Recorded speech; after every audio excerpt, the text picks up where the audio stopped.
దాని పేరే సనాతన ధర్మం. తర్వాత వచ్చిన వాళ్ళు దానికి అనేక పేర్లు పెట్టారు, హిందూ మతం అని అలా. కానీ అసలు దాని పేరు సనాతన ధర్మము అంతే. సనాతనము అంటే అతి ప్రాచీనము అని. దాని ప్రారంభం ఎప్పుడూ తెలియకపోతే సనాతనం అంటారు. సృష్టి ఎప్పుడు ఉన్నదో అప్పుడే ఈ ధర్మము కూడా ఉన్నది. ఈశ్వర ప్రోక్తమై వేదము ప్రమాణమై ఉన్నది. అందుచేత దీనికి కాలమునందు వచ్చినది కాదు, కాలమునందు వచ్చిన ఒక మనుష్యుని యొక్క మనస్సులోంచి వచ్చిన దాన్ని మతము అని పిలుస్తారు.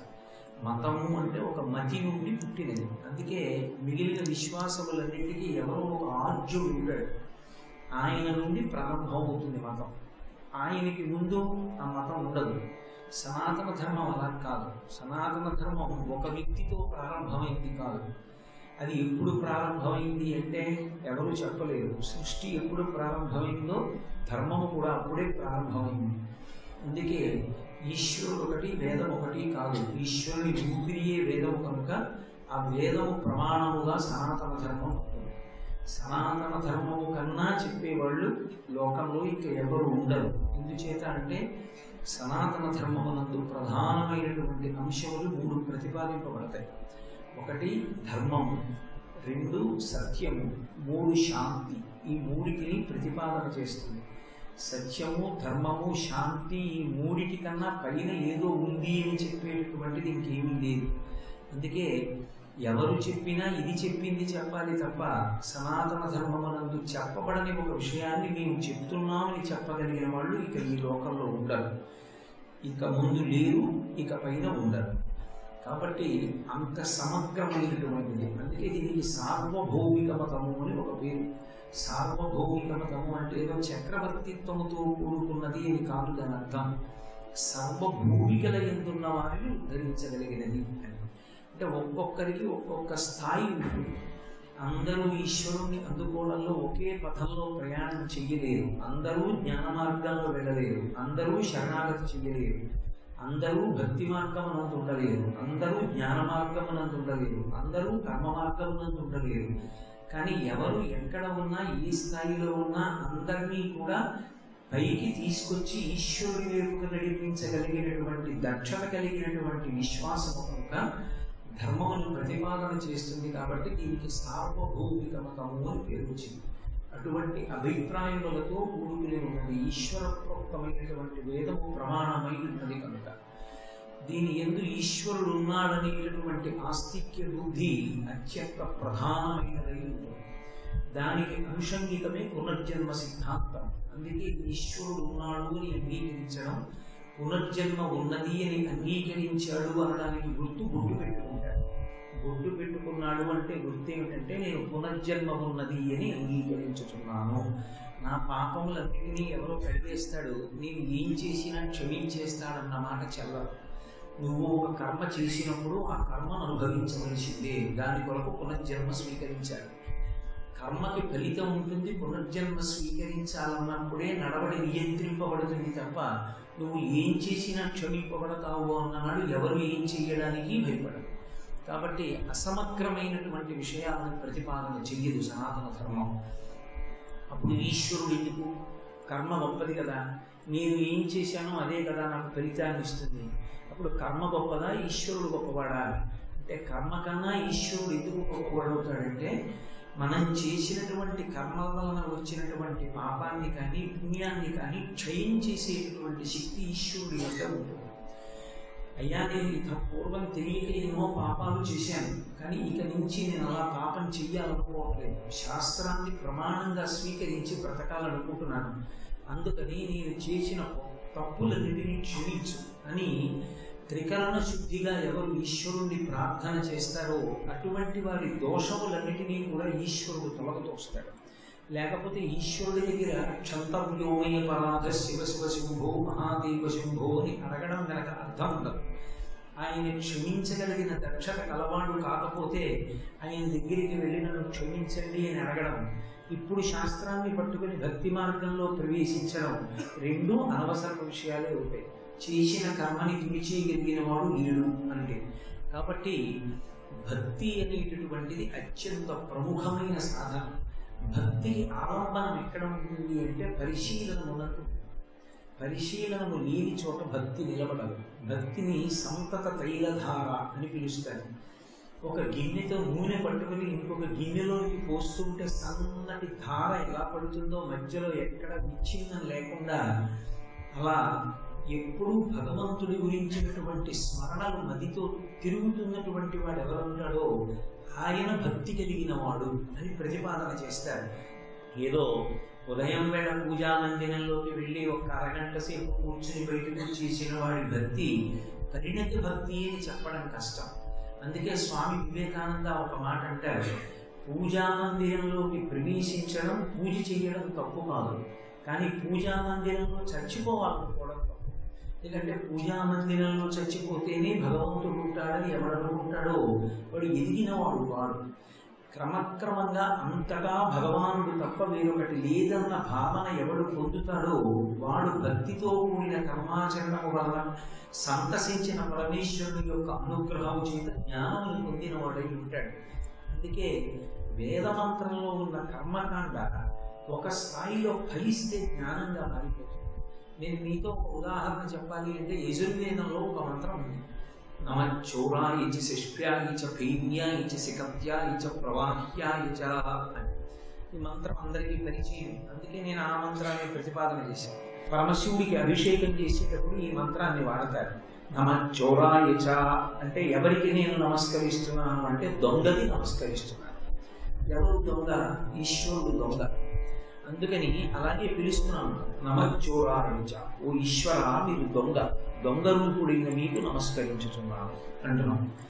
అయితే అభిషేక మంత్రం చెప్తున్నప్పుడు శివలింగానికి అభిషేకం చేసేటప్పుడు ఈ మంత్రానికి అర్థం తెలియకపోతే సంతోషంగానే ఉంది, అదంతా స్తోత్రం అవుతుంది.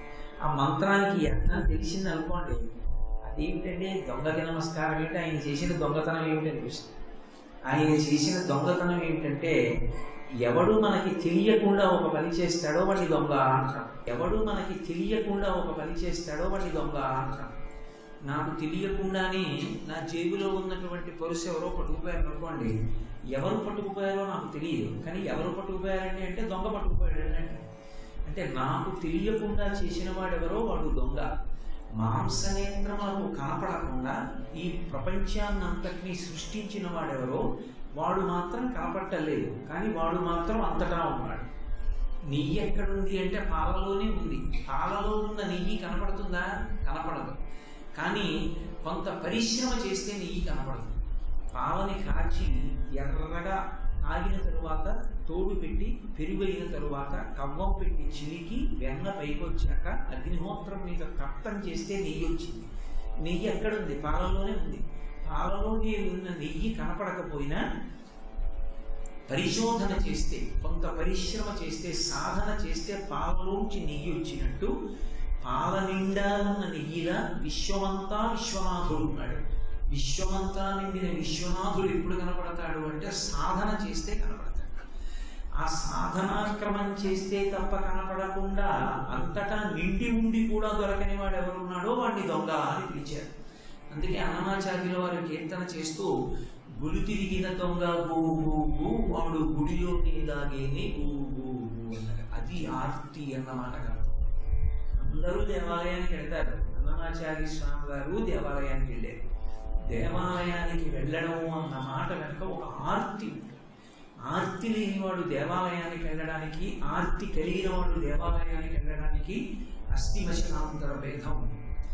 ఆర్తి దేని చేత వస్తుంది అంటే చూడాలనేటటువంటి తప. ఆయన్ని చూడాలి, ఆ దొంగని చూడాలి.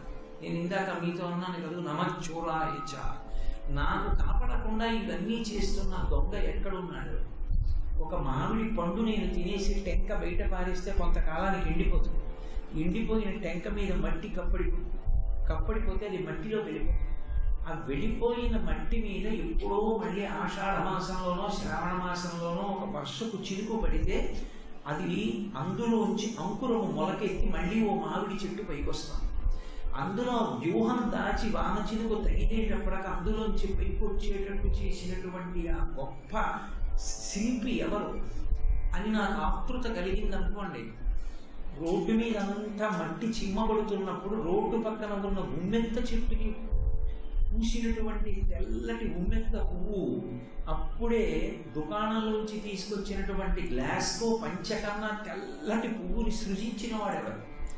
వర్షం పడినప్పుడు అన్ని చెట్లకి ఆకులు పెరిగితే ఒక్క జిల్లేడు చెట్టుకు ఆకులు రాలిపోయేటట్టు చేసిన వాడెవరు? ఏ ఋతువునందు ఆ ఋతువుకి సంబంధించిన ధర్మం నడిచేటట్టు చేసిన వాడెవరు? నా ఊపిరి తీసి విడిచిపెడుతున్న వాడెవరు? నేను తింటే దాన్ని జీర్ణం చేస్తున్న వాడెవరు? తెల్లవారేసరికి నా సంవరణీకంఠములు సడలిపోయి లోపల తిప్పి బయటికి వెళ్ళిపోయేటట్టుగా చేస్తున్న వాడెవరు? నేను తాగిన నీళ్లలో పలికినా నీ శేషాన్నంతటినీ ఒక చోటికి చేర్చి బయటికి వెళ్ళిపోయేటట్టుగా నాకు సంజ్ఞ చేసి విడుదల చేయిస్తున్న వాడెవరు? నా గుండె ఆగిపోకుండా కొట్టుకునేటట్టు చేస్తున్న వాడెవరు? నా ఇంటికి నీటి గొట్టాలు వేయించుకుంటే ఒక 20 ఏళ్లకి నాచు పట్టేస్తాయి, కానీ 70 ఏళ్ళు వచ్చినా 80 ఏళ్ళు వచ్చినా సన్నటి రక్తకేశ నాళికల్లోంచి రక్తాన్ని నిరంతరం సరఫరా జరిగేటట్టుగా ఒకే ఒత్తిడితో నడిపిస్తున్న మహాపురుషుడెవరు? నాకు చూడాలని ఆర్తి కలిగిందనుకోండి, అప్పుడు చూడడానికి వచ్చిన వ్యవస్థకు దేవాలయ వ్యవస్థ అని పేరు. అయితే నన్ను మీరు ఒక మాట అడగచ్చు, మా ఇంట్లో కూడా ఉన్నాడు కదండి ఈశ్వరుడు, మా పూజా మందిరంలో కూడా మూర్తి ఉన్నాడు కదా, మా ఇంట ఉన్న ఈశ్వరుడికి దేవాలయంలో ఉన్న మూర్తికి భేదమేమి అని మీరు అడగచ్చు. ఎక్కడ మీ ఇంట్లో ఈశ్వరుడు ఉన్నాడని మీరు చెప్తున్నారో ఆ ఇంటికి హద్దులు ఉంటాయి. ఏదో ఆ స్థలం కొనుక్కున్నప్పుడే వ్రాసుకుంటారు, తూర్పున ఫలానా వారి స్థలం ఉంది, పశ్చిమాన మామిడితో ఉంది, ఉత్తరాన ఫలానా దుకాణ సముదాయం ఉంది, దక్షిణాన రాజవీధి ఉంది అని రాసుకుంటారు. దాని మధ్యలో నాకు 432 చదరపు గజాల స్థలం ఉంది. ఈ 432 చదరపు గజాల స్థలంలోనే మీకు ఇల్లు, ఇంట్లో పూజా మందిరంలో పరమేశ్వరుడితో పాటుగా ఆ స్థలంలోనే మలమూత్రములు విసర్జించడానికి ఒక మరుగుదొడ్డి కూడా ఉంది. దేవాలయంలో అది ఉండకూడదు. దేవాలయము అని పిలవబడేటప్పుడు శరీర శోధనకు ఉపయోగించేవి ఏవి కూడా ప్రాంగణంలో ఉండవు. అంటే దేని చేత అపవిత్రమవుతాయో శరీరాలు, అటువంటి చెయ్యడానికి అవకాశం ఉన్నవేవి దేవాలయమునందు కల్పింపబడరాదు. నిద్రపోతే దోషం వస్తుంది, మళ్ళీ స్నానం చేస్తే తప్ప దేవాలయంలోకి వెళ్ళకూడదు. దేవాలయంలోనే నిద్రపోవడానికి గది కట్టచ్చా అంటే కట్టకూడదు, అప్పుడు దాన్ని దేవాలయం అని పిలవరు. అటువంటి ఏర్పాట్లన్నీ చేస్తే అప్పుడు దాన్ని దేవాలయం అనకూడదు. అది ఏదో ధ్యానం చేసుకునే మందిరము అటువంటి వాటిగా మనకి వస్తుంది తప్ప దేవాలయ సంప్రదాయములకు అది కట్టుబడదు. దేవాలయ సంప్రదాయంగా నిలబడాలి అంటే ఆలయ ఆగమాన్ని పాటించాలి. మనము ఇల్లు కట్టుకుంటే ఎలా వాస్తు పాటిస్తామో ఈశ్వర ఆలయాన్ని నిర్మాణం చేసేటప్పుడు కూడా ఆగమాన్ని పాటిస్తారు. అందుకే దేవాలయ దర్శనములకు ప్రధానమేది అంటే ఆర్తి. ఇన్ని కార్యక్రమములను నిర్వహిస్తున్నటువంటి ఆ భగవంతుడు ఎక్కడో ఉన్నాడు, వాడిని చూడాలి అనిపిస్తే గుడిలోకే వెళ్ళాలి. ఎందుకని గుడిలోకి వెళ్ళాలి అంటే నేను మళ్ళీ మీతో మనవి చేస్తున్నాను, 3 కారణములు ఉంటాయి దేవాలయానికి ఇంటికి ఉండే భేదం. ఈశ్వరుడు ఇలా ఉంటాడు అని మీకు శాస్త్రములో ఎలా వర్ణింపబడుతుందో అలా మీరు ఇంట్లో ఉన్న మూర్తిని అలంకృతం చెయ్యలేరు. ఈశ్వరుడు ఒక పంచె కట్టుకుని ఉత్తరీయం వేసుకుంటాడు. మీరు ఇంట్లో ఉన్నటువంటి ఈశ్వరుడికి పంచె కట్టి ఉత్తరీయం వేయగలరా? వెయ్యలేరు, వెయ్యకూడదు. ఎందుచేత అంటే అంగుష్ట మాత్రాన్ని దాటకూడదు. బొటన వేలు ఎంత ఉంటుందో అంతే ఉండాలి ఇంట్లో పూజ చేసే విగ్రహం. అంతకన్నా దాటితే దాన్ని ఉపాసన చేయగలిగిన శక్తి యజమానికి ఉంటేనే ఉంచుకోవాలి, లేకపోతే కొంతకాలం ఊరుకుంటుంది. ఆ తర్వాత దానికి ఆకలి పెరిగిపోయిన తర్వాత యజమానికి కష్టాలు కల్పిస్తుంది. నాకు ఒక పూట భోజనం పెట్టలేదు అనుకోండి, ఏమనుకోకండి, ఈ పూట భోజనం లేదు, ఈ పండు తిని ఊరుకోండి అంటే ఊరుకుంటాను. మీరు ఉపన్యాసం 3 రోజుల్లో రమ్మని 3 రోజులు అన్నం పెట్టకపోతే నాకు కోపం వస్తుందా రాదా? పూజా మందిరంలో పెట్టి పూజ చేసి తగిన నైవేద్యం పెట్టకపోతే, ఆ మూర్తికి పరిమాణానికి తగిన నైవేద్యం పెట్టకపోతే ఆగ్రహానికి కారకుడవుతాడు. ఆ ఆగ్రహం యజమానిని బాధ పెడుతుంది. అందుకే ఒక బెల్లంగడ్డ పెట్టినా నైవేద్యం సరిపోవాలంటే అంగుష్ట మాత్ర మూర్తిని మాత్రమే పూజ చేయాలి. యజమానికి అంతకన్నా మూర్తిని పూజ చేసే అధికారం లేదు శాస్త్రం. దేవాలయంలో నిలువెత్తు మూర్తి ఉంటాడు, ఆయనకి పంచె కడతారు, ఆయనకి ఉత్తరీయం వేస్తారు. నాకు నా స్వామికి ఒక్క పంచెలు చాపిచ్చి ఆయన కట్టుకుంటే చూడాలనిపించింది అనుకోండి, నా ఇంట జరగదు. నేను మానసికంగా చూడాలి, కానీ నేను మాంసనేత్రంతో చూడాలంటే దేవాలయంలో ఇవ్వాలి పంచెలు చాపి. ఇస్తే ఈశ్వరుడికి పంచగట్టి ఉత్తరీయం వేస్తారు. అప్పుడు నేను సంతోషించచ్చు. సర్వాభరణాన్ని సమర్పయామి. కిరీటం పెట్టాలనుకున్నాను అనుకోండి, నాకు ఐశ్వర్యం ఉంది, కిరీటం కొనగలను. కానీ కిరీటం పెడదామంటే ఇంట్లో ఉన్న మూర్తికి కిరీటం ఎలా పెడతారు? అది భ్రంశం అవ్వకూడదు, కింద పడకూడదు కిరీటం. ఎలా పెడతారు అంగుష్టమాత్రమూర్తికి? అప్పుడు కిరీటం దేవాలయంలో చేయించిస్తారు. దేవాలయ వ్యవస్థకి మీరు చేసే సేవ ఒక్క మీతో పోదు, కొన్ని లక్షల మంది ఆనందిస్తారు. ఇంట్లో కిరీటం కొని పెట్టలేని వాళ్ళు ఉంటారు, వాళ్ళందరూ దేవాలయంలో జరిగినటువంటి మకుటధారణ చూసి సంతోషిస్తారు. ఓ మంచి పంచెల చాపు మీరు ఇస్తే దేవాలయంలో కట్టుకున్న మూర్తిని చూసి వాళ్ళు సంతోషిస్తారు. అది ఒక కారణం. రెండవ కారణం, ఒక దేవాలయ ప్రాంగణమునందు కొన్ని కార్యక్రమాలు జరగాలి. భజన జరగాలన్నా, నృత్యం జరగాలన్నా, సంగీతం జరగాలన్నా, వాద్యం జరగాలన్నా, వ్యాకరణం చెప్పాలన్నా ఒక్క దేవాలయంలోనే చెప్పాలి. వ్యాకరణం అన్ని దేవాలయాల్లోనూ చెప్పకూడదు, ఒక్క శివాలయంలోనే చెప్పాలి. వేదం నేర్చుకునేటప్పుడు 6 నెలలు వేదం నేర్పుతారు, 6 నెలలు వేదములకు ఉపాంగములు నేర్పుతారు. వేదములకు ఉపాంగములలో వ్యాకరణం ఒకటి. వ్యాకరణం చెప్పేటప్పుడు శిష్యులందరినీ తీసుకుని గురువుగారి శివాలయాన్ని పెడతారు. వ్యాకరణం చెప్పేటప్పుడు మడిబట్ట కట్టుకు చెప్పాలి. ఇప్పుడంటే సరే ఎలా పడితే అలా చెప్తున్నారు, అది వేరే విషయం అనుకోండి. మడిబట్ట కట్టుకుని గురువు గారు వెడితే శిష్యులు మడి కట్టుకుని పెడతారు. వ్యాకరణ మంటపం ఉంటుంది. ఆ వ్యాకరణ మంటపంలో గురువు గారు కూర్చుని వ్యాకరణం చెప్పాలి. ఎందుకంటే వ్యాకరణానికి ఒకదానికే భాష్యానికి మహాభాష్యం అని పేరు. లోకంలో ఇంకా ఏ భాష్యానికి మహాభాష్యం అని పేరు లేదు. పతంజలి మహాభాష్యం చేశాడు వ్యాకరణానికి. ఇది వ్యాకరణ మంటపం ఎక్కడ ఉంటుంది అంటే దేవాలయంలోనే. ఒక నృత్యం వచ్చిన వాళ్ళు ఎక్కడ నృత్యం చెయ్యాలి అంటే ఈశ్వర సన్నిధానంలోనే చెయ్యాలి. ఎందుకంటే ఈశ్వరుడికి రాజోపచారం చేస్తారు. నృత్యం దర్శయామి అంటారు, అన్నప్పుడు నృత్యం చేయాలి. గీతం శ్రావయామి, అప్పుడు పాట పాడాలి. వాద్యం ఘోషయామి, అప్పుడు వాద్యం మ్రోగించాలి. ఆందోళికాన్ని సమర్పయామి, ఈశ్వరుడిని పల్లకీలో కూర్చోబెట్టి తీసుకెళ్లాలంటే ఇంట్లో కుదరదు, దేవాలయంలోనే కూర్చోబెట్టి చేస్తాడు. రాజోపచారములన్నీ చెయ్యాలి అంటే దేవాలయములకు ఒక్కదానికే సాధ్యం.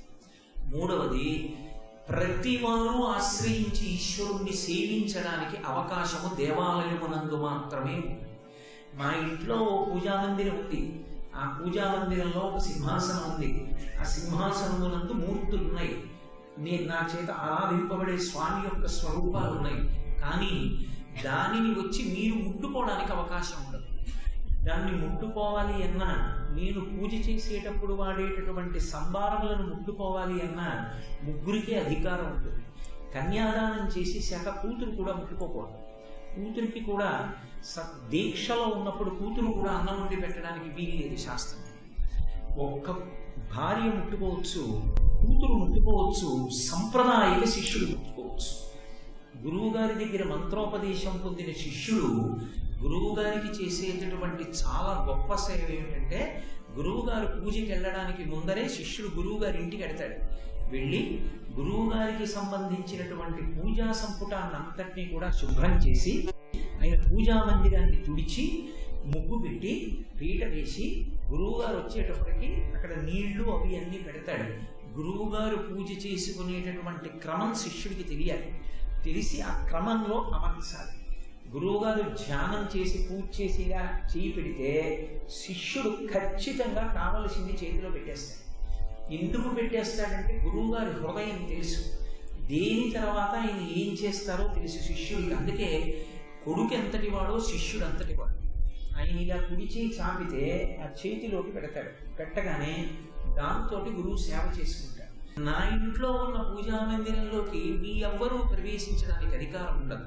నేను అహంకారంతో చెప్తున్నానని కాదు, మీ ఇంట పూజా మందిరంలో నేనైనా అంతే. దర్శనం చెయ్యొచ్చు, కానీ మీరు అనుమతిస్తే నేను మీ పూజా సంపుటాన్ని ముట్టుకుంటానని అడగకూడదు. ఒక్క సంప్రదాయ శిష్యులకే అధికారం. సంప్రదాయ శిష్యుడు అయ్యుండి గురువుగారికి ఎప్పుడూ అటువంటి సేవ చేయలేదనుకోండి, అదో అర్థం లేని జీవితం. ప్రయత్నపూర్వకంగా గురువుగారిని అడగాలి. గురువుగారు ఒక్క 2 ప్రత్యేకించి గురువుగారు యాత్రలో ఉన్నప్పుడు చేస్తారు అటువంటి సేవ. గురువుగారు, నేను మీ పూజకి కావలసినవి నేను అన్ని సిద్ధం చేస్తానని సిద్ధం చెయ్యాలి. చేసి పక్కన కూర్చోవాలి. గురువుగారు పూజ చేసుకుంటుంటే కూర్చుని అందిస్తూ ఉండాలి వరుసక్రమాలు. దానికి శిష్యుడై ఉంటేనే అధికారం. కాబట్టి నా ఇంట పూజా మందిరానికి మీరు వచ్చి ముట్టుకోకూడదు. మీ ఇంటి పూజా మందిరంలోకి నేను ప్రవేశించి చేయకూడదు. కానీ పరమేశ్వరుణ్ణి సేవించడానికి చాతుర్వర్ణముల వారికి అధికారం ఏది కల్పిస్తుంది అంటే దేవాలయ వ్యవస్థ కల్పిస్తుంది. దేవాలయమునందు ఒక బ్రాహ్మణుడు ఉన్నాడు అనుకోండి, వేదం చదువుకున్నవాడు, ఎవ్వరూ పిలవక్కర్లేదు. ఆయన దేవాలయంలోకి ప్రవేశించి మంటపంలో కూర్చుని వేదాన్ని పారాయణ చేసి వెళ్ళిపోతాడు. ఒక క్షత్రియుడు ఉన్నాడు అనుకోండి, దేవాలయంలోకి వచ్చి దేవాలయాన్ని పాడు చేసే వాళ్ళు ఎవరైనా ఉంటే వాళ్ళని నిగ్రహించి వెళ్ళిపోతాడు. నువ్వు దేవాలయం జోలికి రావడానికి వీళ్ళేది ఏమనుకుంటున్నావో, ఇది 10 మంది విశ్వాసం మనకు ఆలవాలము అని చెప్పి వెళ్తాడు. ఒక వైశ్యుడు ఉన్నాడు అనుకోండి, ఆయన దగ్గర ఉన్న ధనంతో ఈశ్వరుడికి ఒక పల్లకి చూపిస్తాడు. 4వ వర్ణం వాళ్ళు ఉన్నాడు అనుకోండి, ఈశ్వరుడి పల్లకి పట్టుకుంటాడు, ఈశ్వరుడికి డప్పు కొడతాడు. ఈశ్వరుడు ధరించి విడిచిపెట్టిన బట్టలు రజకుడు ఉతికి తెచ్చి దేవాలయానికి అందజేస్తాడు. ఒక ఇల్లాలు ఉందనుకోండి, ఆమె అవకాశం ఉన్నప్పుడు దేవాలయానికి వెళ్ళి దేవాలయంలో ఉండేటటువంటి పాత్రలను కడుగుతారు. అందుకే ఇంట ఉత్సవం చేసే ముందు దేవాలయంలో చేస్తే కానీ చేయకూడదు. సర్వం శ్రీ ఉమామహేశ్వర పరబ్రహ్మార్పణమస్తు. స్వస్తి.